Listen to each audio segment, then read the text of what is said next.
Hey, I'm Lily. And I'm Johee. And we are here today as Wild Earth instructors to teach you about the very fun game, yes, very fun game, called Dropstick.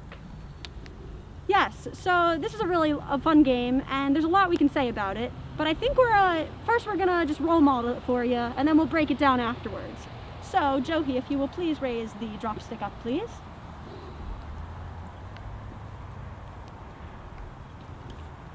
Let's do a few to show the folks and friends at home what we're doing.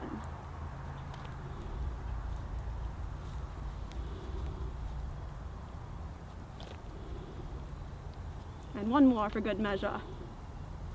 Ha ha! Cool. As soon as you put that away. Yeah. So Lily, how do you go about choosing your dropstick? Yes, important question. So there's a few things you want to keep in mind. You want to make sure that it's at least a foot or roughly from your wrist to your armpit. So you can see here, this is roughly that size. The other important thing is you don't want it to be rotten, but you also do not want to harvest wood from a live tree, or maybe you're not near a place where there are trees or woods where you can get a stick. You just want to make sure that you're using an object that if it falls, it won't break. So you could use a spoon or cooking appliances, anything that you feel comfortable dropping and holding.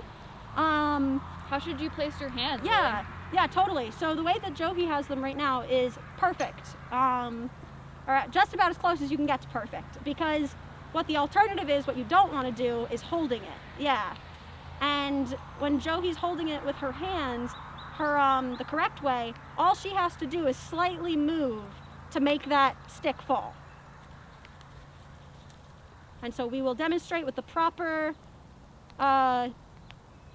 dropper position and the proper catcher position. And as you can see, that is that. So that is a very simple breakdown. But yes, so my position, I am the catcher, and Johee is the holder. And so it is very important that you communicate with the person you're playing with, your dropstick partner.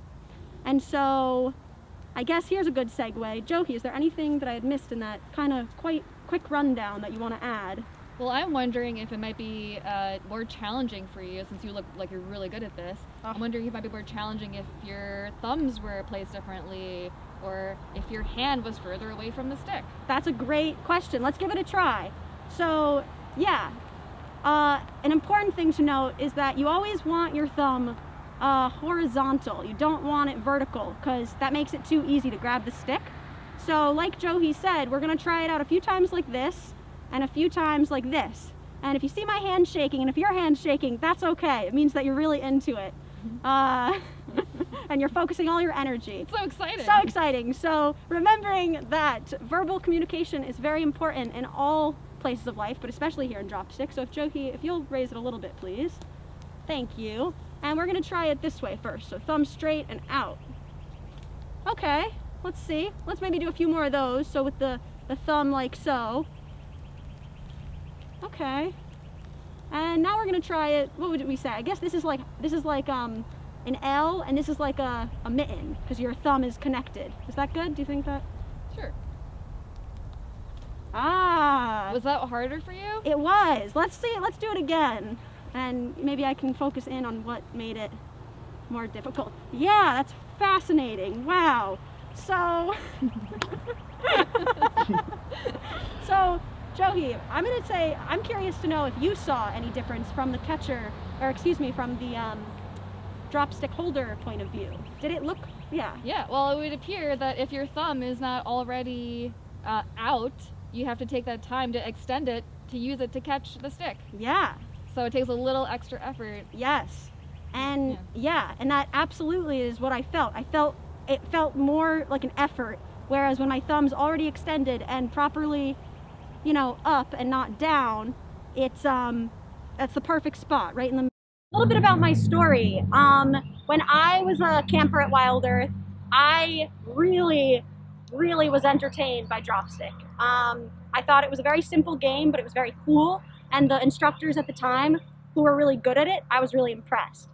And I had hoped to someday maybe be able to inspire people to learn this skill and, take it and teach it to other people. The way that I got better was just, of course, as you may guess, it's just practice, practice, practice.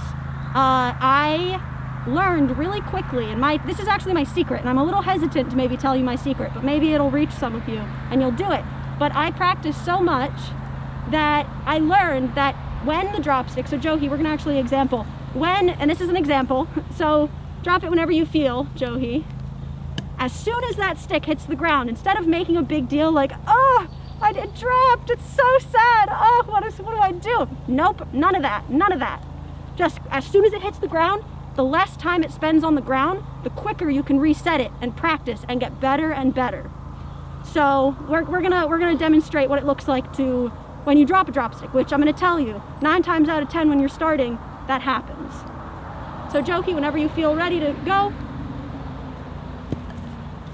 reset. Reset. Reset. So then you teach your brain, because you're practicing your reaction skills here, but you're also testing your reaction skills. And step past the embarrassment, don't worry about it. We all got to learn somehow. And so you'll eventually be able to do it. And yeah, keep practicing. Thanks again for joining us. My name's Lily. This is my friend Johee. We had a lot of fun with you. And be sure to stay tuned to Wild Earth on social media for more lessons to come.